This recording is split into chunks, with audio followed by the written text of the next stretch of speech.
The week I moved into my son's house was the happiest week of my life. The third week was the loneliest. I'm Catherine Louise. I'm 90. And I want to tell you something no one told me before I packed my bags and said yes. My son made the offer, and I accepted quickly. Someone to eat with, someone close if something went wrong, a house with voices again. I'd been alone long enough to mistake that for healing, but by week 3, something had shifted. No argument, no cruel word, just quietly. I understood that I was a guest in someone else's home. The mistake wasn't the decision. The mistake was the conversation no one thought to have before I moved. Nobody warned me what to ask for. This video is what I wish someone had told me. If you've moved in with family or thought about it, comment 1. Watching for someone you love? Comment 0. There is a particular kind of loneliness that only comes after decades of being needed. Not the loneliness of having no one around, but the loneliness of having built an entire life for other people, and then one day looking up to find the house quiet, the table set for one, and no one needing you anymore. That was my life for nearly 4 years after my husband passed. And when my son David sat across from me at that kitchen table and asked if I'd consider moving in, I did not hesitate for a single moment. I said yes before he finished the sentence. The first morning, his wife Linda had already made coffee. She left a cup on the counter, the right size, the right time, as if she had quietly memorized my habits without ever being asked. My grandson came in half-dressed, asked if I wanted to watch cartoons with him before school. I said yes without thinking. We sat on that couch together, his small shoulder leaning into my arm, and I thought, this is what I have been missing. Not a person, not a house. This, the ordinary, unremarkable noise of a family moving through a morning together. For 7 days, I felt like I had been returned to something I hadn't realized I'd lost. Dinners at a real table with more than one chair filled, someone asking how I slept, the sound of voices from the other end of the hallway at night, not mine, just present, just proof that the walls weren't hollow.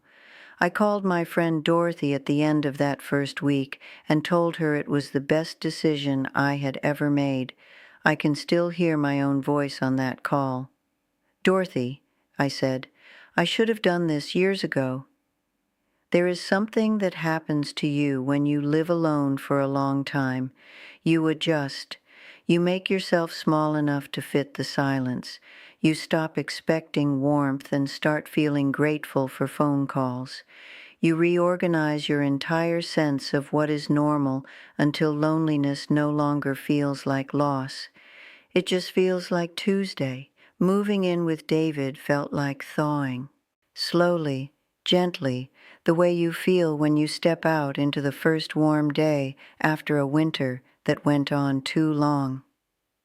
I unpacked carefully. I set my photographs on the dresser in the order I always keep them. David as a boy, my late husband Robert, the one of all of us at the lake in the summer of 1987. I hung my blue cardigan on the back of the bedroom door. I lined my books along the small shelf by the window, and I told myself quietly, standing there in that room, this is home now. And for that entire first week, I believed it completely and without question. Let me tell you about someone I know. A woman named Evelyn, a few years younger than me, who made the same move around the same time. She called me on day 4, practically glowing through the phone. It's like having a family again, she told me. My daughter made soup from scratch just because I mentioned I was cold. I knew exactly what she meant, because Linda had done something similar. She had noticed, without me saying a word, that I preferred the lighter blanket over the heavy one. She had simply swapped it one afternoon without mention. Small things, quiet things, the kind of attention that makes you feel, for the first time in years, like someone is paying close attention to you. The thing about relief is that it can look exactly like healing. When you have been lonely long enough, comfort feels like arrival. You stop examining the feeling. You stop asking whether it will last. You just let yourself have it, fully, gratefully, without looking too hard at what lies around the corner. I thought, this is what I have been missing all along. I was right about that, and I was also completely wrong about what came next. I want to tell you about a woman named Margaret. Not me, someone I met years ago at a church group. She had moved in with her son and daughter-in-law after a bad fall. Good people, she always said. Kind people. They never raised their voices. They never made her feel unwelcome with a single word. And yet, 3 weeks in, Margaret told me something I didn't fully understand at the time. She said, "I feel like I'm visiting, and the visit just won't end." I thought about Margaret a lot during my second week at David's house. It didn't begin with anything large. That's the part that's hardest to explain to someone who hasn't lived it. There was no moment, no incident, no conversation that went wrong. It was smaller than that. It was a Tuesday morning when I woke at 6 and wanted to turn on the television the way I always do. Just the low sound of the morning news, something to fill the room while I have my coffee. I reached for the remote and then stopped. The walls here are thin. David works late. The baby had been up twice in the night. I set the remote back down and sat in silence, and something shifted in me that I couldn't quite name yet. The kitchen was the second thing. I have cooked my whole life. I have my ways, the way I salt the water, the pan I reach for first, the order in which things get done. Linda is a wonderful cook. Her kitchen is organized exactly as she likes it, and it runs smoothly because of that. But it runs on her system, not mine. The first time I moved things without thinking, she didn't say anything. She was too gracious for that. But I saw her quietly put them back. I never touched the kitchen again after that. The third thing was my friend Ruth. She wanted to come by one afternoon. We've had tea together every 2 weeks for 11 years. I mentioned it at dinner the night before, and there was a small pause. "This week is actually pretty hectic," David said. "Maybe next week would be better?" It was said gently, reasonably. He was probably right, but Ruth and I didn't have tea that week or the week after, and I stopped mentioning it. Let me be clear about something. David and Linda did nothing wrong. That is not what this story is about.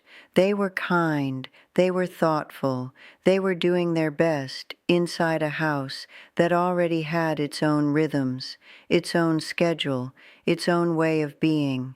I was the one who arrived into that house without a single conversation about what my place in it would look like.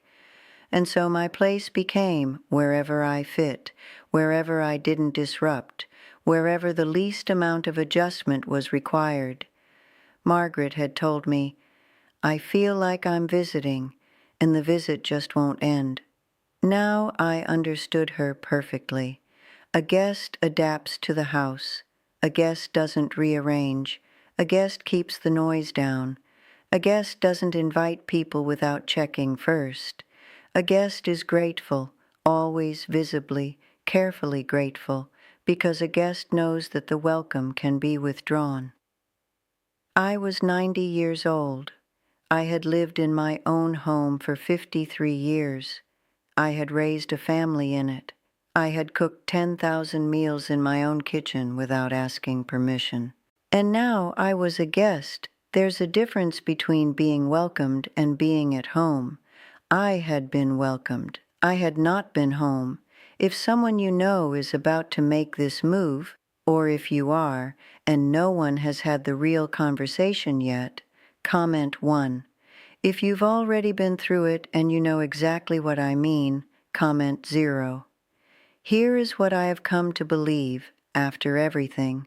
The decision to move in with my son was not the mistake. David offered out of love. I accepted out of need. Both of those things were real, and both of those things were right. The mistake came earlier, or rather, the mistake was the absence of something that should have come before any boxes were packed, before any photographs were lifted off the walls of my old house. Nobody had the conversation, not David and I, not Linda and I, not the three of us together. We talked about logistics, which room would be mine, whether my furniture would fit, how we would handle the drive to my doctor. We talked about practicalities. What we never talked about was the shape of my life once I was inside that house, and it is a conversation I now believe is not optional. It is the most important conversation, and we skipped it entirely. No one asked, "What does your space look like?" Not just the room, the feeling of it. Can she close her door and have it respected? Can she have a morning that belongs only to her? Can the people in the house understand that her need for quiet at 6 in the morning is not preference? It is the architecture of a life built over 90 years. No one asked, who can she invite and how? Ruth had been coming for tea every 2 weeks for 11 years. That is not a social habit. That is a relationship that holds her life together. When that stopped, not because of cruelty, but because of a busy week and then another busy week, something in me went quiet in a way I hadn't expected. No one asked, what does she still want to do for herself? I didn't need Linda to cook every meal. I wanted to cook some of them, not to be helpful, not to earn my place, because cooking is how I have cared for people my entire life, and the day I stopped doing it entirely, I felt myself become smaller in a way that had nothing to do with the kitchen, and no one, not once, not ever, asked the fourth question, the hardest one, the one that would have changed everything if we had simply said it out loud. If this doesn't work, can she leave without anyone feeling wounded? Can she change her mind 6 months from now and have that be allowed, even understood by everyone in the house? Let me tell you about a woman I know named Carol. She did it differently. Before she moved into her daughter's house, she asked for 2 weeks of conversations first. She wrote things down. She brought a list.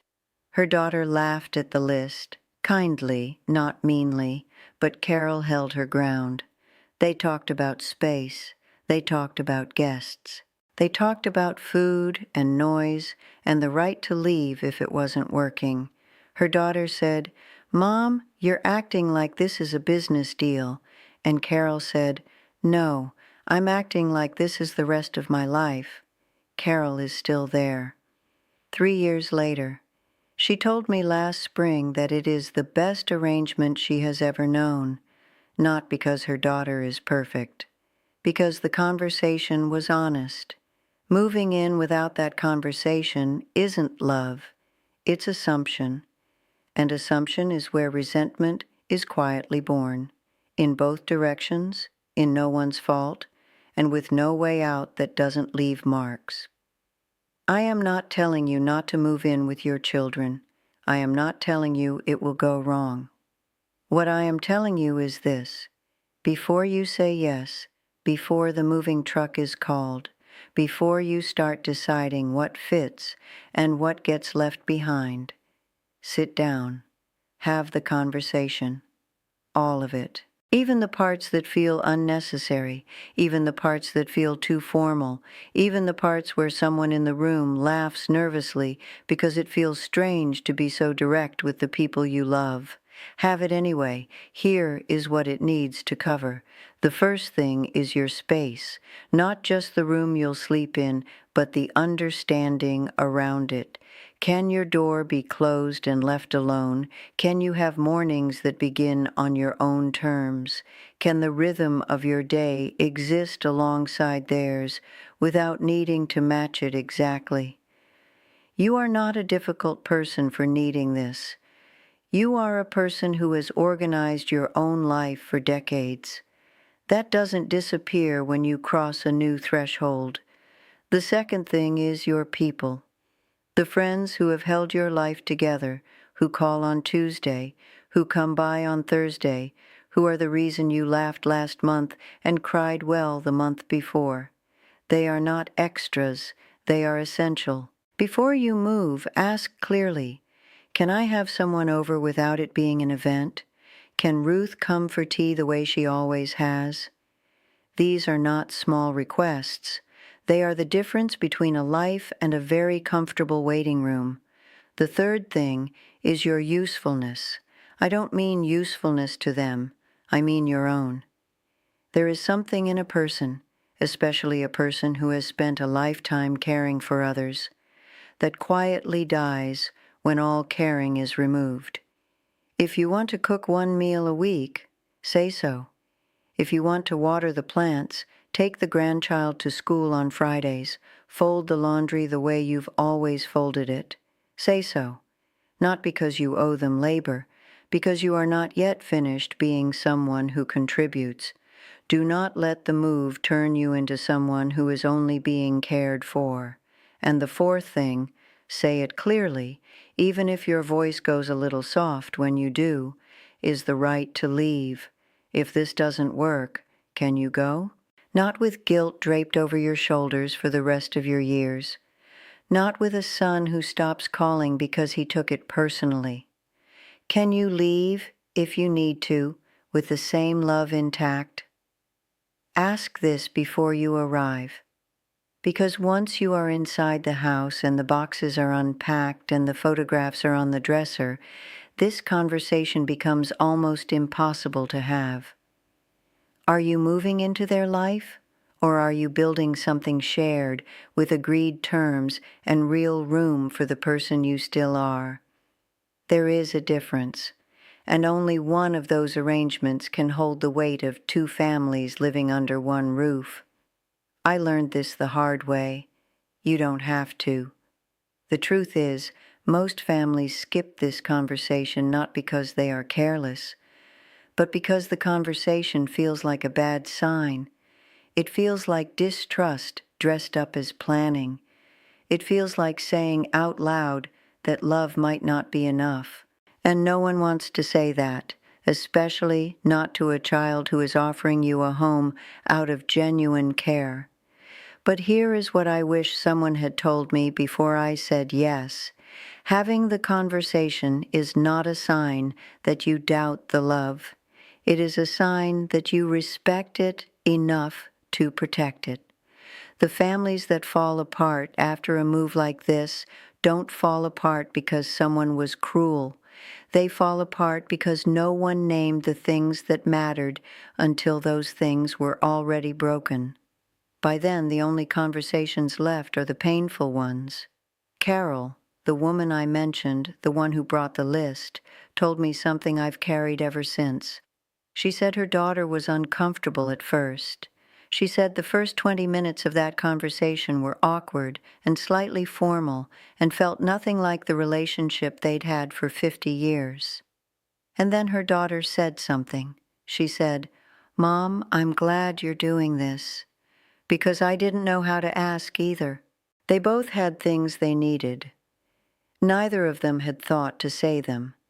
The list gave them permission. That is what the conversation does. It gives permission.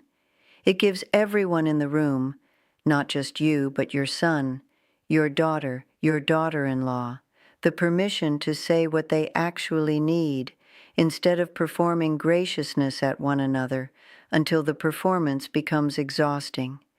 I learned this the hard way. You don't have to. I moved back to my own apartment 8 months after I arrived at David's house. He helped me carry the boxes. Linda packed my things carefully, the way she'd done everything, thoughtfully, quietly, without a word of complaint. My grandson asked if I was coming back for his birthday. I said, of course. We hugged in the doorway, and I walked to the car, and I didn't cry until I was already down the road. It wasn't a failure. I want to be clear about that. It wasn't a failure for David, and it wasn't a failure for me. It was the natural result of two people who loved each other stepping into a shared space without ever agreeing on what that space would hold. We had good intentions and no map, and good intentions without a map will eventually get you lost, even in a house full of people who care about you. The week I moved into my son's house was the happiest week of my life. I meant that. Those 7 days were real. The coffee on the counter, the couch, my grandson's shoulder against my arm, all of it was real and none of it was wrong. What was missing was simply a conversation. One honest, slightly awkward, entirely necessary conversation that neither of us thought to have. I sit now at my own table, in my own kitchen, with my tea exactly as I like it. The window is open. The morning news plays at whatever volume I choose. Ruth came on Thursday. I cooked on Sunday. No one needed to be asked, and no one needed to approve. This is home. Not because it's mine by deed, but because I am free inside it. Home isn't the address on the door. Home is the freedom inside it. If you are standing at this decision, or someone you love is, I hope you ask the questions I didn't. I hope you sit down before the moving truck comes, while the love is still easy and the air between you is still clear. I hope you say the things that feel too formal, too careful, too much like planning for failure, because they are not planning for failure. They are planning for the two of you to still be close a year from now without the weight of unspoken things pressing down on every meal. Wherever you are in this, I hope you protect your peace before you pack your bags. And if you've already moved and you're sitting somewhere reading this thinking, yes, that's exactly what happened, know that it is not too late to have the conversation now. It is awkward later, but it is still possible. If this found you at the right moment, sit with me again. I'll be here. If you would move in with your children, given the choice, comment 1. If you'd find another way, comment 0. Either answer is right. I just want to know I'm not alone in thinking about it. And if this conversation reached you today, if it gave you something to think about or something to bring to your own table, please share it with someone who needs to hear it. Like this video, subscribe if you want more honest conversations like this one. We are not done talking.